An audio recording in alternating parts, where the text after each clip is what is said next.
Question है A B C D के समांतर है, एक तिर्यक रेखा P Q A B C D को क्रमशः ई पर और एफ पर प्रतिच्छेद करती है। पी ई बी बराबर 56 दे रखा है और जी ए बी और सी डी के बीच में एक बिंदु है जिससे बी ई जी 32 डिग्री बता रहा है और जी एफ ई 47 डिग्री बता रखा है और ई जी एफ का मान पूछा है। ई जी एफ का माप क्या है ये पूछा है। ठीक है, तो अपने को बोल रहा है ए बी और C D, A B C D के समांतर है, यानी कि ये कोई रेखा है, ये हो गई अपनी ए बी, ये क्या हो गई ए बी, और ये सी डी के समांतर है, यानी कि ये एक रेखा अपन और खींच लेते हैं, ये हो गई अपनी सी डी। ये दोनों क्या है, पैरेलल है, यानी कि समांतर है।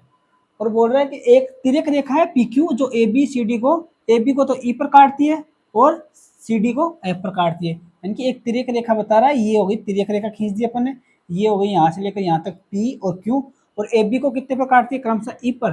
तो ए बी को तो कितने पर काट रही है, ई पर, ये तो होगा ई पॉइंट, और सी डी को कितने पर काट रहे हैं, एफ पर, तो ये हो गया अपना एफ पॉइंट। ठीक है, ये हो गया। प्रतिशत करती है पी ई बी बराबर 156, पी ई बी बराबर मतलब सॉरी 56 डिग्री है, 156 56 डिग्री है। ठीक है, पी ई बी यानी कि ये कौन कितना होगा, पी ई बी बराबर ये हो गया 56 डिग्री। ठीक है, ये तथा कौन क्या हो गया, 56 डिग्री हो गया। ठीक, अब आगे बोल रहा है जी ए बी और सी डी के बीच एक बिंदु है जिससे कि बी ई जी बराबर 32 डिग्री है, यानी जी बिंदु यहीं बीच में आएगा, लेकिन दे रखा है कि बी ई जी 32 डिग्री होना चाहिए। बी ई और ये जी, जी मतलब 32 डिग्री, मतलब इतना होगा लगभग, ये यहाँ पे जी बिंदु मान लेते हैं। ये कितना दे रखा है, 32 डिग्री दे रखा है, बी ई जी का मान 32 डिग्री दे रखा है, ये लिख लिया। ठीक, जी यहाँ पे पॉइंट आ गया। अब बोल रहा है कि आगे जी एफ ई 47 डिग्री है, यानी कि जी और ये हो गया एफ, ये हो गया एफ और ये ई, ये कितना दे रखा है, 47 डिग्री दे रखा है। ठीक है, ये 47 डिग्री।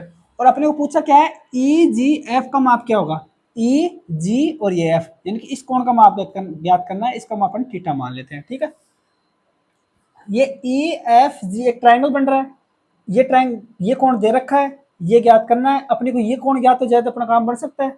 अब अपन जानते हैं ये है पी ई एफ, ये क्या है, एक सिंगल रेखा है। अगर ये 56 है, ये 32 है, तो ये कितना होना चाहिए, क्योंकि ये पूरा कोण कितना होना चाहिए, 180 डिग्री होना चाहिए। पहले तो इन दोनों को जोड़ लेते हैं, इन दोनों को जोड़ेंगे, इन दोनों को जोड़ेंगे तो कितना आएगा, इन दोनों को जोड़ लेते हैं, इन दोनों को जोड़ेंगे तो कितना आएगा, 6 7 8 और 5 3 8, यानी कि ये दोनों मिलके 88 डिग्री हो गई। यहाँ की यहाँ से लेकर यहाँ तक के कितना है, 88 डिग्री है। ठीक है, अब पी ई एफ एक सीधी रेखा है, मतलब ये पूरा कोण है, ये 180 डिग्री है। ठीक है, और ये 180 डिग्री है, अगर ये तथा 88 डिग्री है तो 180 में से 88 निकालेंगे तो ये कितना आएगा, ये कोण अपना आ जाएगा, कितना आएगा, 88 निकालेंगे तो 180 में से 92 आ जाएगा, ये 92 डिग्री आ रहा है। अब इस त्रिभुज को अपन अलग ले लेते हैं, ये जो त्रिभुज है ई एफ जी, इसको बाहर ले लेते हैं, ये बना लिए त्रिभुज, ये तो हो गया अपना ई, ये हो गया एफ और ये हो गया जी। ठीक, ये अपन को थीटा ज्ञात करना है, और ये कोण 47 डिग्री है और ये कोण हो गया 92 डिग्री। ठीक है, अब अपने को पता है त्रिभुज के तीनों कोणों का योग 180 डिग्री होता है, तो अपन बोल सकते हैं 92 प्लस 47 प्लस थीटा बराबर कितना है, 180 डिग्री।